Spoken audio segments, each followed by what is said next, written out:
Great crowd here. Thank you so much for showing up. How's everyone doing?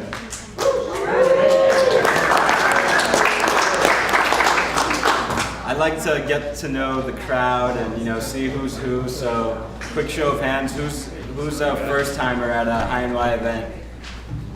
Yay! Thanks for coming. Nice. Thanks everyone. Let's give the first timers a round of applause. And then, who's here because they work in the tech world? Okay. And who works in the cannabis world? Okay. And who works in the tech world on cannabis? Yeah, all right. I used to do that.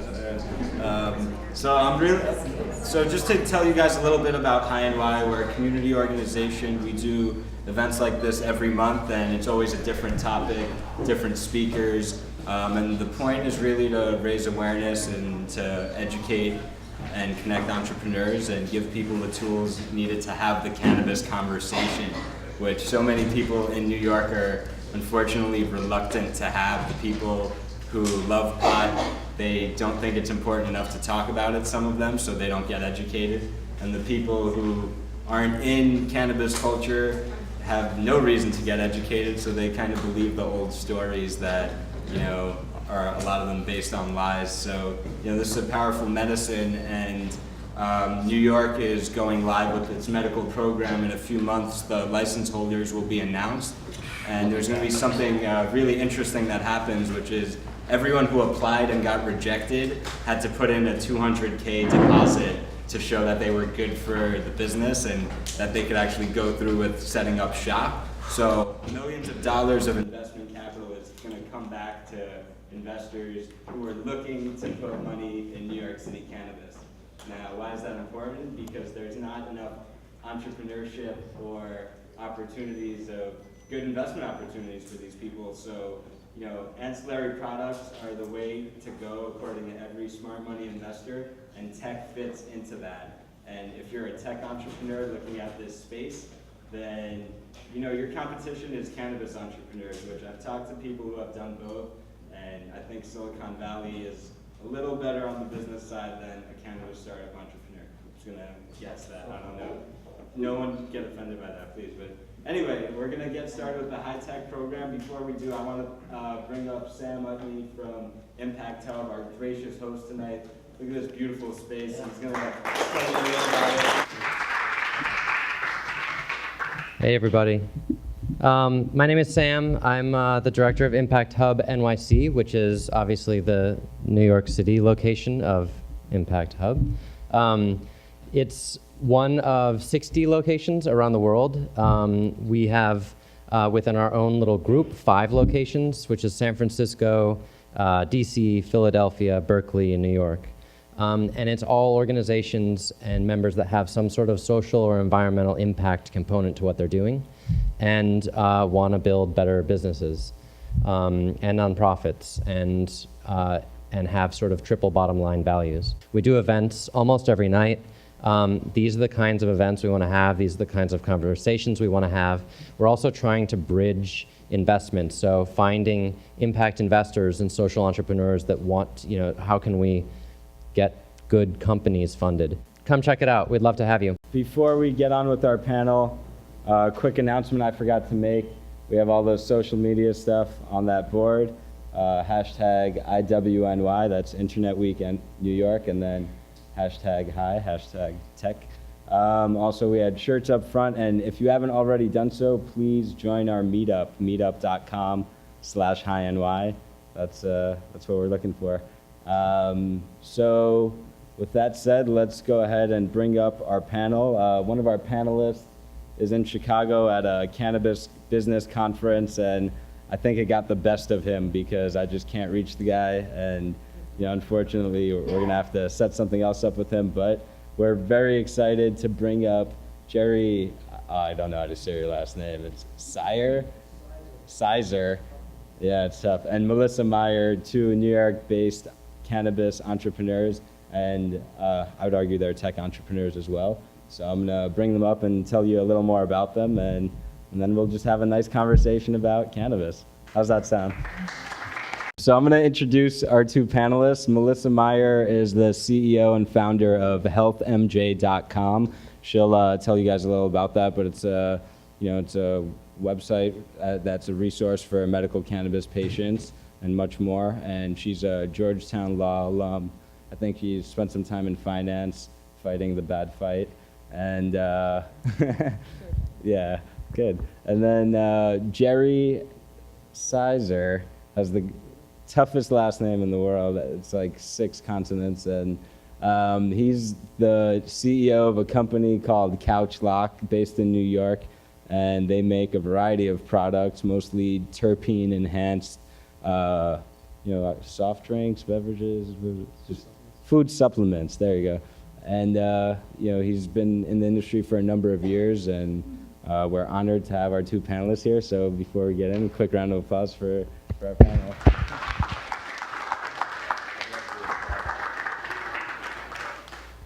So let's start with you, Melissa. How did you end up in the cannabis industry? So when I was in law school, I had a plan, really awesome plan. I was going to practice corporate law for 10 years, get somewhat wealthy, get connected, have some cred behind me. I was going to then start a business, which was kind of my lifelong dream. But then life happened. I got diagnosed with a serious medical autoimmune disease. It was life-threatening, and lost 2 of my friends to cancer.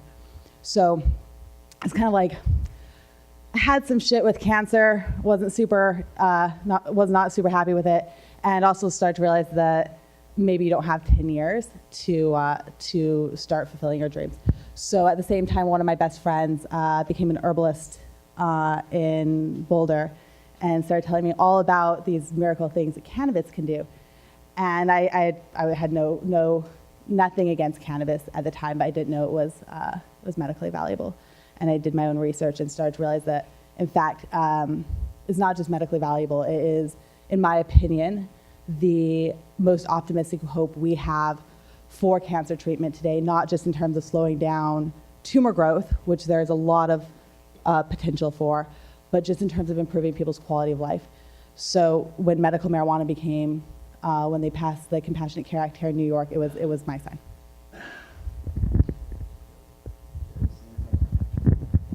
Oh, how did I end up here? Full disclosure, I was a prohibitionist until I was about 38 years old, about 7 years ago. And then I looked around and I saw a lot of my successful friends were all potheads. And I'm thinking, there's a disconnect here. There's everything I learned in school that, they're just tree-hugging hippies that, and then everyone loves, well, that's true though. It's a great community. But, and then I started researching and everything that Melissa was talking about, that it really is some of our best hope to problems we have, in addition to the medicinal side, but also to the commercial side as far as saving the planet. Hemp really can save the planet. So fast forward to 2010, I pick up a book by Ed Rosenthal, and he writes about how terpenes can enhance the cannabis experience. So being the cheap person I am, I'm like, wow, if I eat a mango, I don't have to smoke as much, and nobody's bottling this. And I thought, this is a great business. So we started making terpene-based products for people who enjoy cannabis. And fast forward to 2015, we're in about 500 head shops, and we're growing. Thanks, Ed. So when I hear cannabis and technology, I immediately think medicine. What comes to mind for you two when you hear those two words together? It could be more than one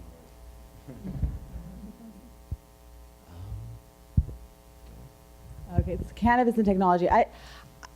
The 2 words don't feel at odds to me at all. I think that a lot of cannabis companies are tech companies. Right now, we're in 2015 right now, so they're really mostly one and the same. Even if you're not a tech company, you're using technology to brand yourself and build your product.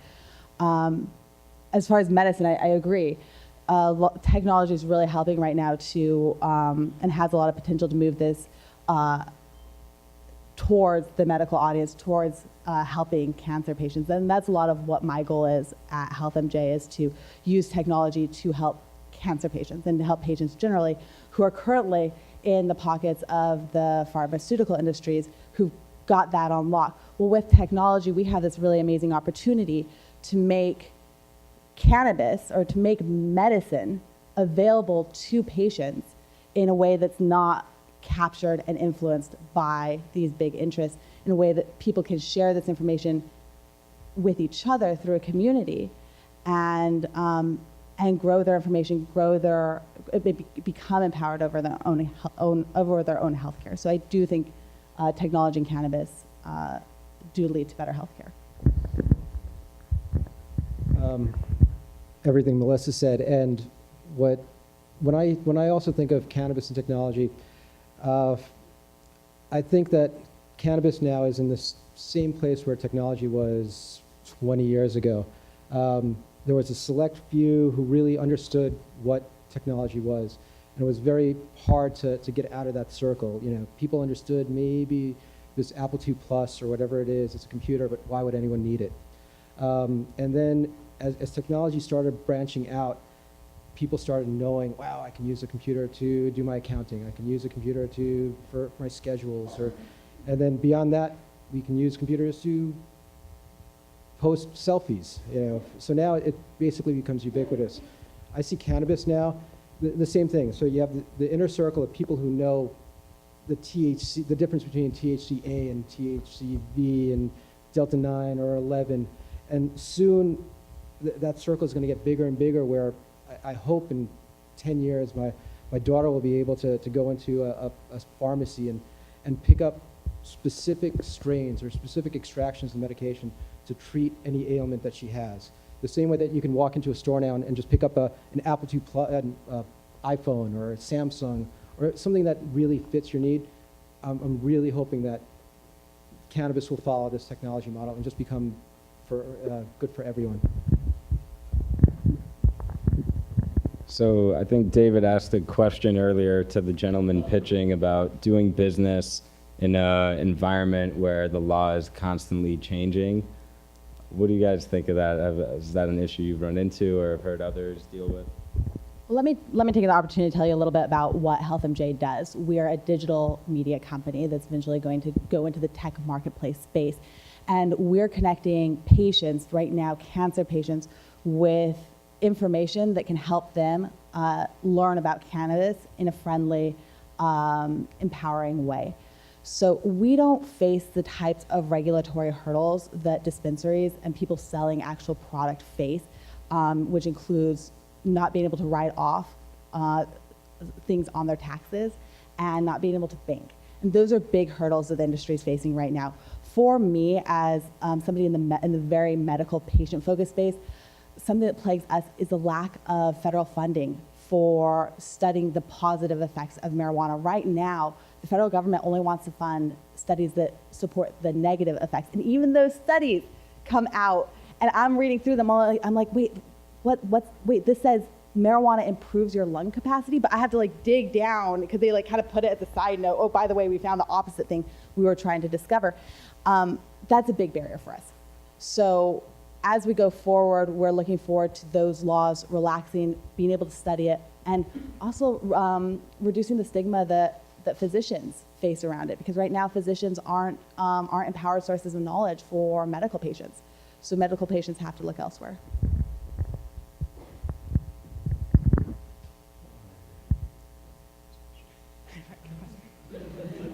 It's tough following Melissa because, I mean, she's talking about very important topics like, you know, it really can cure cancer. But, you know, my product, I want to replace the 5-hour energy in the Red Bulls out there, especially for the counterculture. So I apologize a little bit, and I don't want to trivialize anything Melissa does or says.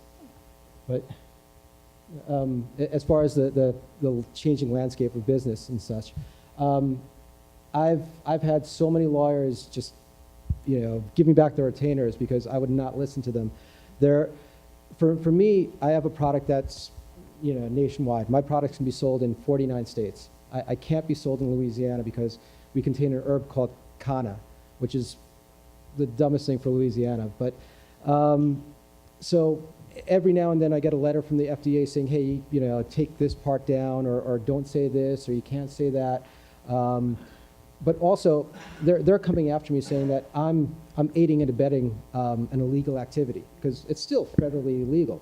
So I cannot say, hey, drink my drink, then go smoke some pot, and everything's going to be even better. So it's becoming a little bit of a cat and mouse game for me in business, because they ask me to change, I change a little bit, then they say okay, and then they come back, you know, 3 weeks later, and they say, no, you got to change this again. So I can't wait until there's a level playing field, and you know, I know what the rules are. What advice would you give to aspiring cannabis entrepreneurs? Honestly, a lot of the same advice I'd give to any aspiring entrepreneur. You're trying to start a company. If you're not comfortable talking about that company, if you need everybody to sign an NDA before you talk about your company, you're probably not going to do a great job of marketing your company. And you're certainly not going to do a good job of testing whether there's a product for your company. So I'd say let your guards down a little bit. There is plenty of opportunity in this space. I don't care if there are 10 people doing the exact same thing you're doing. There is so much opportunity. And right now, I'm telling you guys, we're at the beginning of something, and this community is tight, and people are helping each other out. Be part of that and take advantage of that, because in 4 to 5 years, when cannabis gets descheduled or rescheduled, you've got a ton of real big players who are going to come in, and they might be assholes, okay? So take the opportunity to get to know everybody in this room, everybody who's in the industry right now. Yes, you'll be in competition with some of them. They are your friends, and they are not the competition that you're going to face in 4 to 5 years. So let's do this together.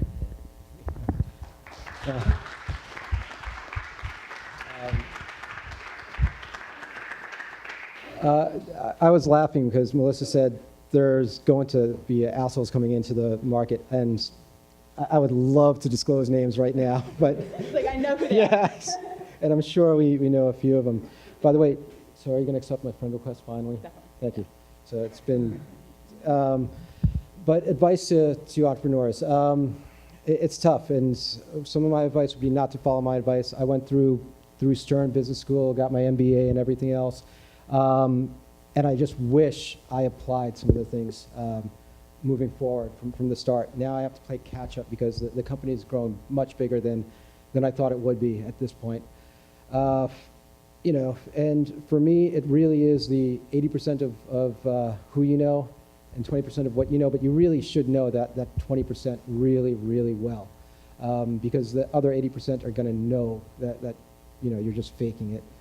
You know, find something that you're passionate about. Find something that you really want to change. I mean, curing cancer is a great cause. It's like I would.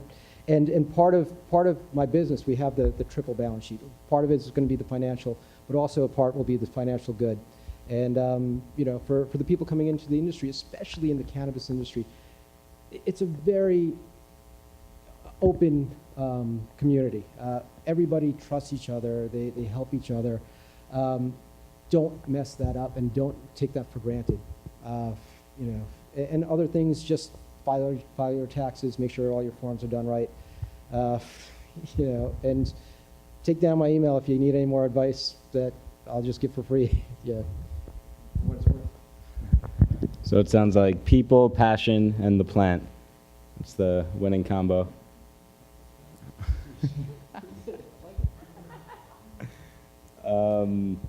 What's something in cannabis technology that you haven't seen yet in the market, or an opportunity you see that you think might be interesting that's specifically tech focused? I'm really interested in applications that aggregate data from patients' use to help us determine what strains and what doses work for patients.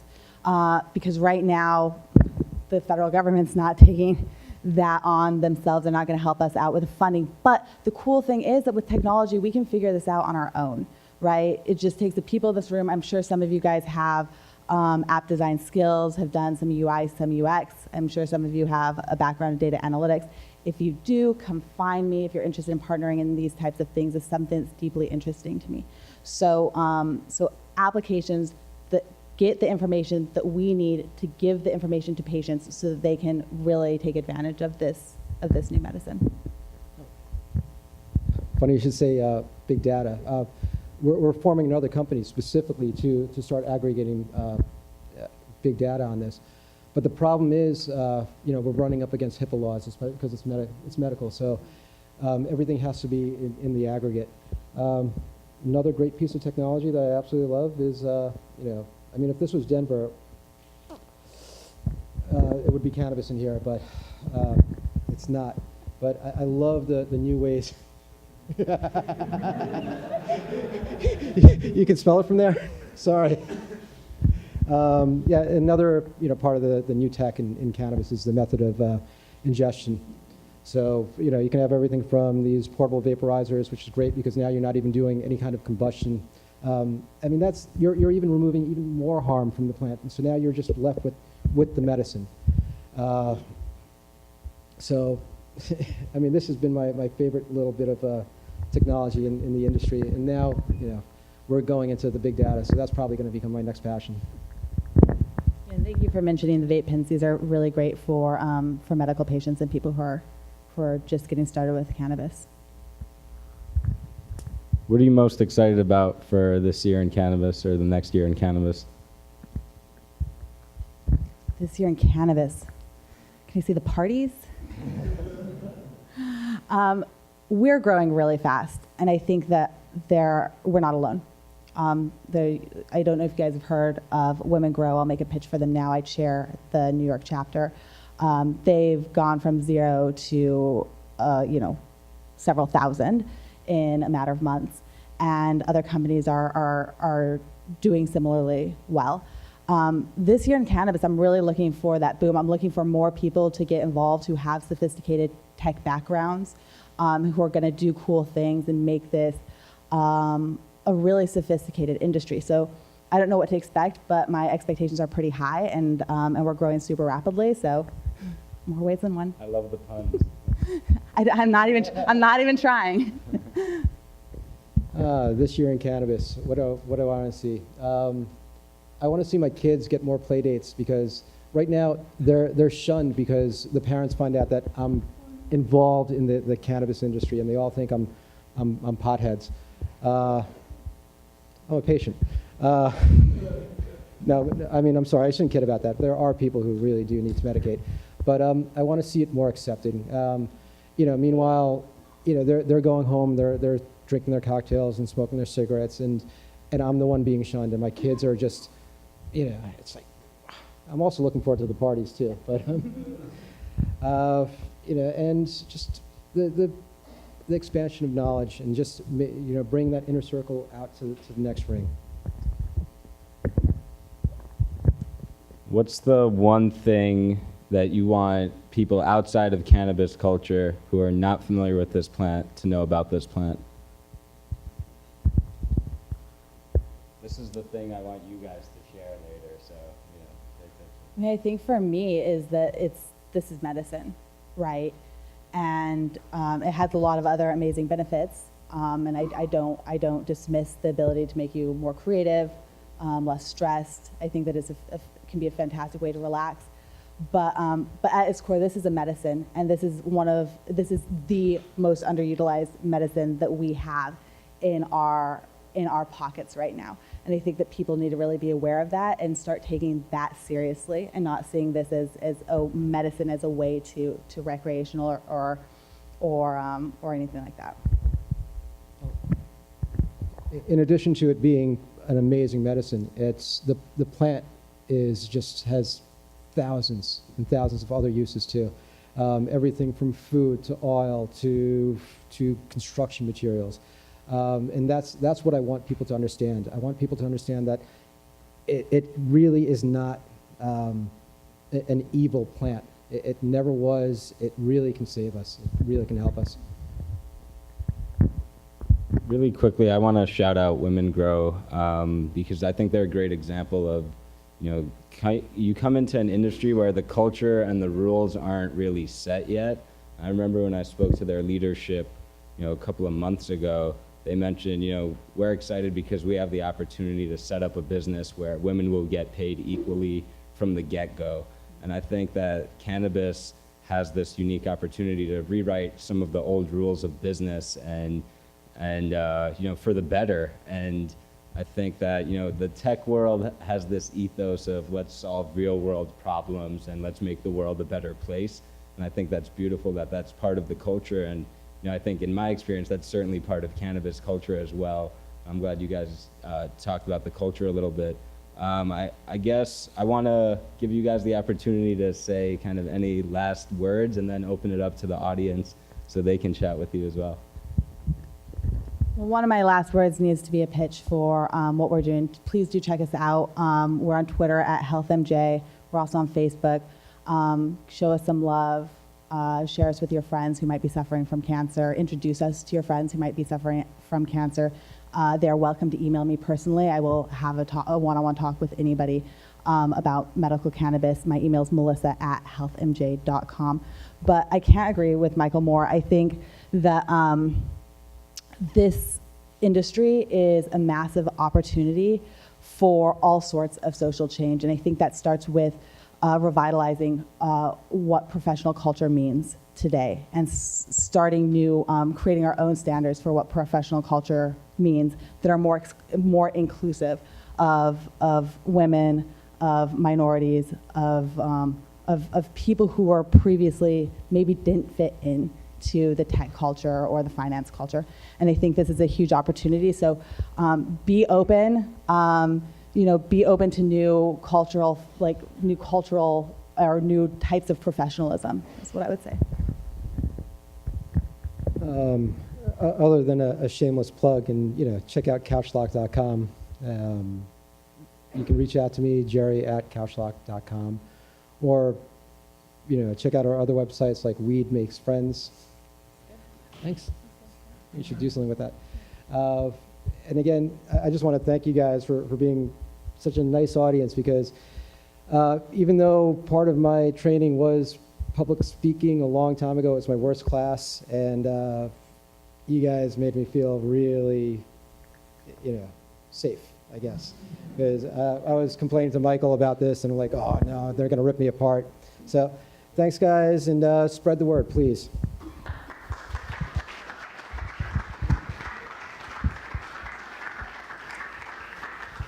We'll take some questions from the audience. If you have a question, feel free to raise your hand or stand up. Yeah, go ahead. What do you guys know right now concerning the CARES Act that a couple of senators have proposed, and I think it's in the Finance Committee right now, but I'm not sure what the exact status of it is yet, but what do you think is going to change with medical cannabis patients in terms of getting things from different states? Sure. Can I answer first, and I'll let you guys. I think I'm not a big fan of the act. I think it's great that there's legislation in place to try to reschedule cannabis, but I don't think that's nearly sufficient enough in action. I don't think it should be scheduled at all.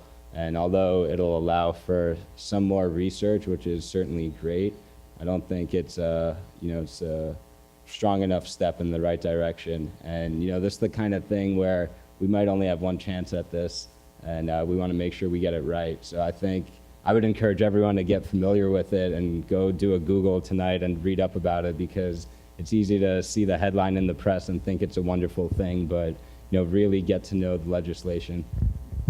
You're a lawyer. So. Yeah, well, I'll give you some background, because I was just talking to somebody today who didn't know the difference between rescheduling and descheduling. And I would generally say, I agree with Michael, that I would say that the CARES Act is great, except for the rescheduling provision. So the difference between right now the federal government, the Controlled Substances Act is what controls cannabis legalization on the federal level. There are 3 schedules of medicine.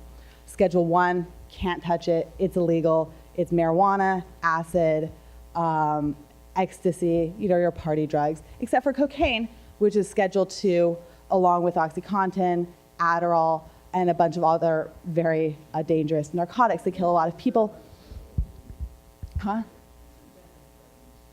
I think methamphetamine might be Schedule 2, yeah. So that means it has some medically valid purpose, including a bunch of forms of synthetic heroin, morphine. And the Schedule 3 is a little bit laxer. So the problem with rescheduling instead of descheduling is that that puts cannabis in the pockets of the big pharmaceutical companies who have the budget to like comply with all the research and development and to get through all the legal loopholes that they need to get to, and they have expertise getting through. Why Michael's concerned with this and why we want descheduling is that allows this medicine to be used by the community and to be and for us to kind of change the way that medicine's being done, which I think there's a big need for the medical system to be disrupted a bit. I'm against it. I'm against changing the schedule on it. An example would be a couple grandmothers getting busted for growing these beautiful opium poppies in their place. I mean, this is a real story. So because opium is a Schedule 2, it is very controlled. You can't grow it yourself. You can't do anything with it. It's just the big corporations. So that's the same thing that's going to happen to cannabis. Even though it's a beautiful plant, it's a weed. It's easy to certain things about it are easy to grow. But then you have the connoisseurs about it. They're worse than like wine snobs. So everyone thinks, okay, Schedule 2. But you look at this, I mean, morphine, opium is Schedule 2. And you really can't do your own research. You can't grow your own flowers. You can't do anything on that. And people think, oh, okay, we're going to go medical and it's going to go national. But then it's going to become a pill like, sorry? Yeah, so Marinol is a prime example. So now you have a pharmaceutical of something that's so easy just to extract from a whole plant. But they think that they can just take the THC out of it, and then without any of the other components, the CBDs, the terpenes, and it's not going to work the same. So I really think they're just setting it up to fail. So they're going to say, okay, look, we gave you this pill now, but it's not curing cancer. It doesn't stop nausea. So hey, we tried, but thanks, but no thanks. And then we're just going to continue on as we were in the 90s and 80s for this. Other questions from the audience? You eventually get established in your state and you have legalization or whatever the hell they decide to do. You have the option to put THC into your product and for your group, it changed it for you. Yep. I wish, but I'm not the select 4 that are going to get the license and dispensary. So, I mean, what we're doing is we're doing partnerships with edible companies in Denver and California, but I will never be able to, at least the way the law is written right now, I will not be able to take my bottle and take a 10 milligram insert and drop it in my bottle. I can't. But, the people who just spent a couple $1 million and who are going to have to try and recoup that millions of dollars by charging extraordinary prices for the medication, which is sad because it's not going to go to help the patients. They can do it all day. So one day I hope. But We're a media company, so we're not really affected business-wise so much by legalization. Maybe advertising to some extent, but what legalization does is it allows patients to get access. And they're our audience, they're the people that we really care about. So I have patients coming to me all the time who are asking, but where can I get it? I'm like, I can't say I don't know, but I can't tell you. And it's an unfortunate situation to be in, to have the knowledge that this can help people, but not being able to share it with them. So we're looking forward to having access. Yeah. New York goes legal, I'll throw a high and Y party. yeah. You're all invited.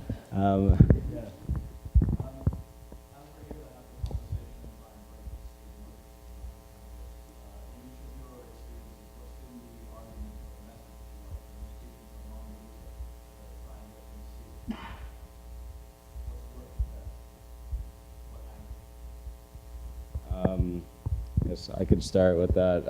I think just finding out their current state of thought about cannabis, because so many people are misinformed or underinformed.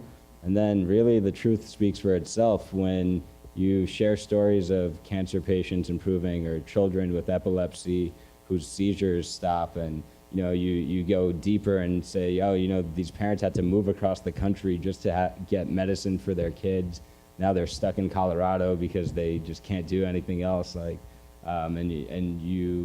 Especially if you share the history of why this plant is illegal, and that background is, come back next month, we'll have a whole panel about it. It's crazy, but I think you just got to hit people with the fact.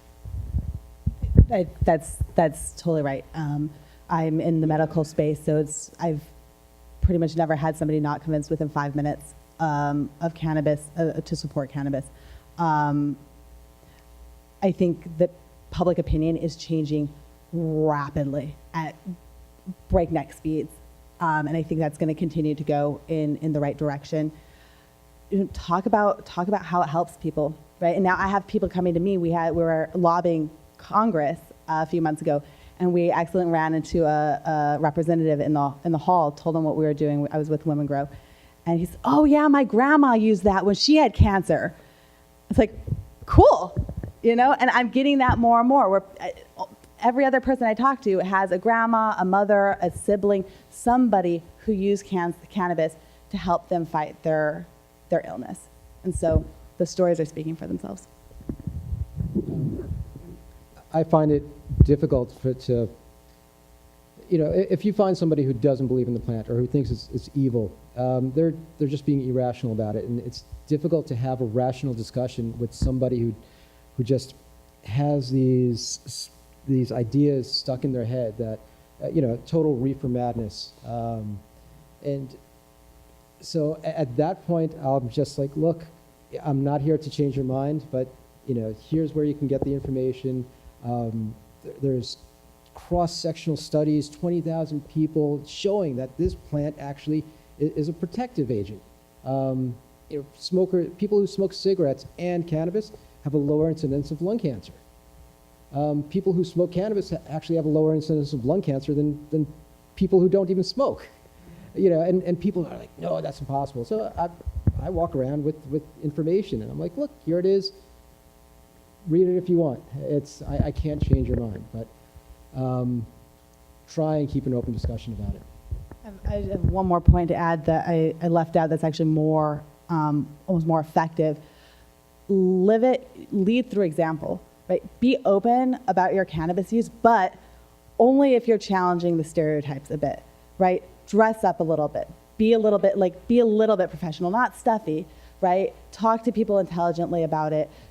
Crush it in your careers. Do what you're doing. Go off and challenge those stereotypes in every part of what you're doing, and culture is just going to shift around it.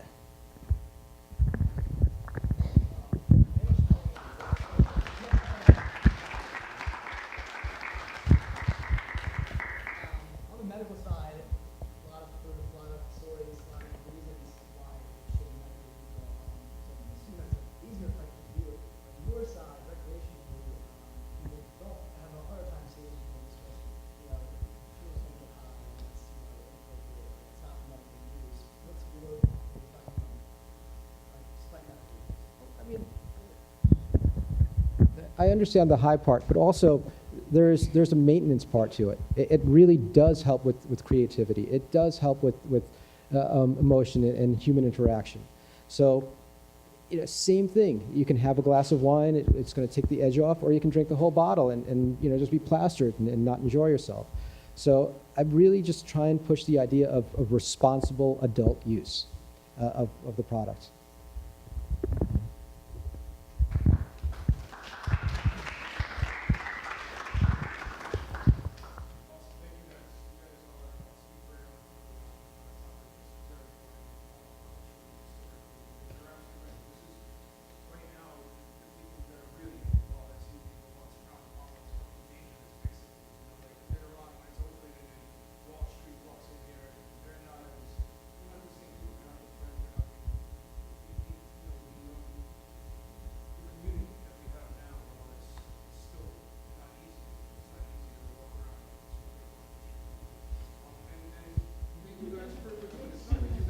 but it's fun. If you walk fast enough, you can usually get away. But right now, we are here, you know, as we're here for us, to educate us and give us great advice. We're also here for you. So I think you mentioned Twitter. And how else can we, as a community, help with it? We're also here to follow on Twitter. And it means like a lot to show our support, show how many people actually support you and aren't afraid to like have that like robot like I support. What else can we do? This guy's shirt is perfect. He's money, huh? That's great. I love that question. Tell a friend about High NY, meetup.com/High NY. Bring a friend. Have the conversation. I think the best thing you can do is take something you learned today, something that moved you. If this plan is important with you, for you, share that with someone who might not be familiar with it, or even someone who is but isn't taking any action to honor the plant, help the plant or the movement. So just, you know, be the change that you want to see. Thank you. That's helping with my pitch. Yeah, please do follow us, and please do tell your friends about it. 1 in 2.5 people will be diagnosed with cancer during their lifetime. So I imagine most of you know somebody. Be open with them. Talk about what we're doing. Also, I was going to say something. You finish, and I'll think. Yeah. Well, going on to the part of, well, actually, if I can just go back one question, what Melissa was saying, that she's trying to fight the stereotypes of the stoner. When I first started out the company, I had to use like the beer, you know, fun party, bikini top models. And then as we grew, I was getting a lot of feedback from people. And what really changed us is I had to go for something called OU certification, which is a national kosher certification for my product. So I went to see the rabbi, and he's like, Jerry, you got to tone down the hoochie mamas on your website, and then you know, just put a little more suits, and then yeah, we'll give you the certification, because all our ingredients. And by the way, marijuana is kosher according to some rabbis. You know, so just go out, you know, and tone it down, and there's so many more closet suit smokers than we know, but we're just used to the person who looks kind of like me with my hair and everything else. But I do wear suits every now and then. And to help out, it's because media is difficult for me, because a lot of places will not cover us. So if you can, pick up a card, tweet to us, say hello, follow me. I'm a big numbers person. I love seeing the followers go up, even though it really doesn't translate to sales. But, you know, just pick up a card and say hi when you guys leave. Thanks. I'm so glad that I forgot what I was going to say, because you said the exact point more eloquently. And I was just going to say, hey, guys, less titties hanging out, less like big booty asses. Like, we all love a sex appeal. Well, take it back a notch. I'm not saying there's not a time and place for that, and that can sell, and sexuality is a great thing, but right now where we are, we're in a movement right now. So you guys might be here for business. That's cool. We have not won yet. All right. So if your business model is around doing things that really kind of trash that image of this fight, it might not be the time and place for that business model right now, right? Just hold it back, do something a little bit more conservative, incubate in that space, and then let the titties go flying after we've won, all right? Just simmer down for a second, all right?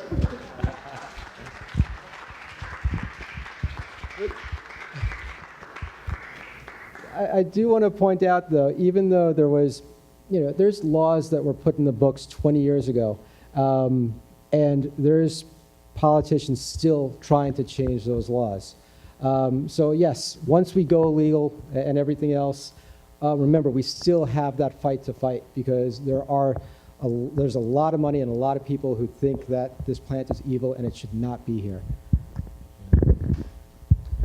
I just want to add really quickly that I think it's really important that, you know, in addition to leading by example, we have to develop the next cannabis leaders, because this space is going to expand way more quickly than the people in it today can handle. So there's a huge need for talent to come into this marketplace.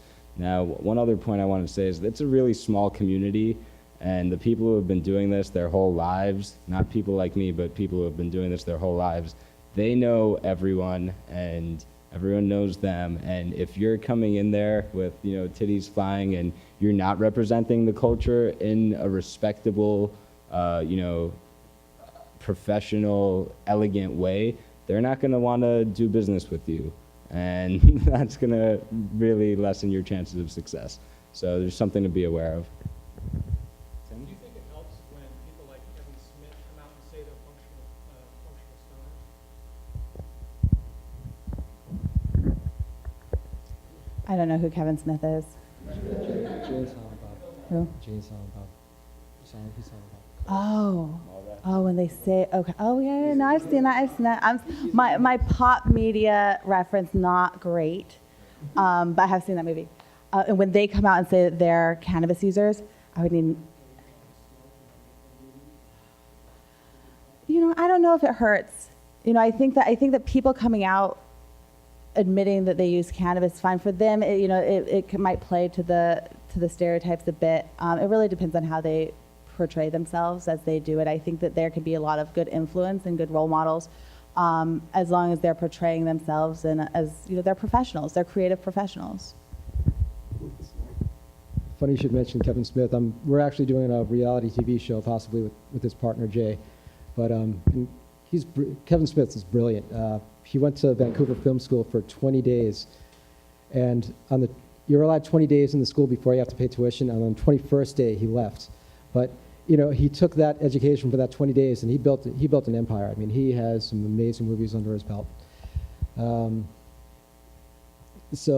as far as coming out and saying, yeah, I'm a stoner, or I medicate, or I use cannabis recreationally, I think it's very important. It just builds the conversation. So when I first started the company and I went for funding and I went to the bankers just pulled me into the office and they're like, does this stuff really work? And then they called their friends in. So I had a whole boardroom of suits saying like, wow, I want this. And I asked them if they get tested, and they say no when they first come in, but and they're all smokers. I was blown. I thought I was just going to market to a small group of people, but there's over 35 million recreational users of the plant in America.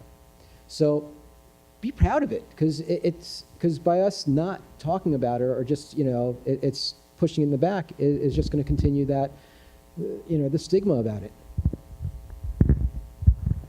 You mentioned the bankers and the suits who are recreational users, and this is a high-tech event. A lot of my friends that are still in Silicon Valley, I asked them, I did an informal survey, and the estimates from the engineers was that 50% of the hackers are cannabis users, and I can tell you Google and all these other companies do not drug test. They simply don't, because they know that they would lose a lot of their workforce. Noah.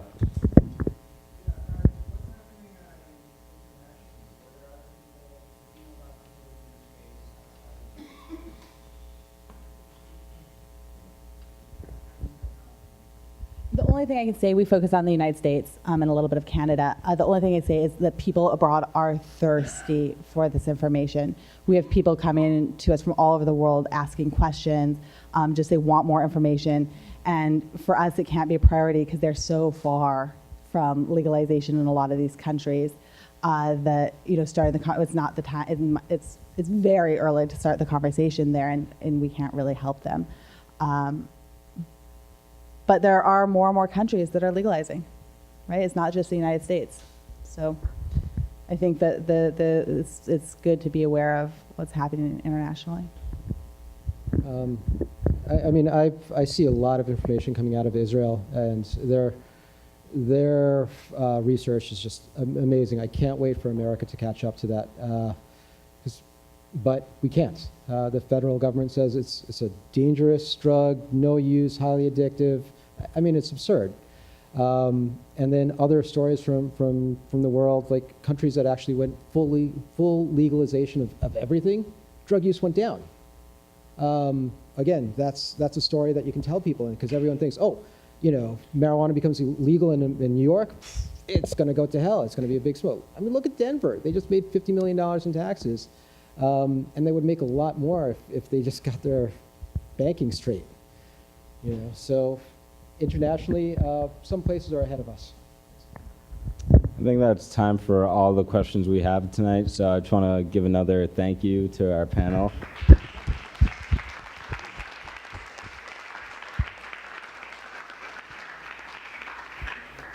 If you learned something tonight, first of all, who learned something tonight? Quick show of hands. That's what I'd like to see. That's good. All right, so please go and share this knowledge. Bring a friend to the next one. Quick plug, we're organizing the New York City Cannabis Film Festival, the first ever, and that'll be happening in September. Talk to Tim if you have any friends who might be interested in submitting films. Otherwise, our future meetup updates and events are going to be on meetup.com/high-ny.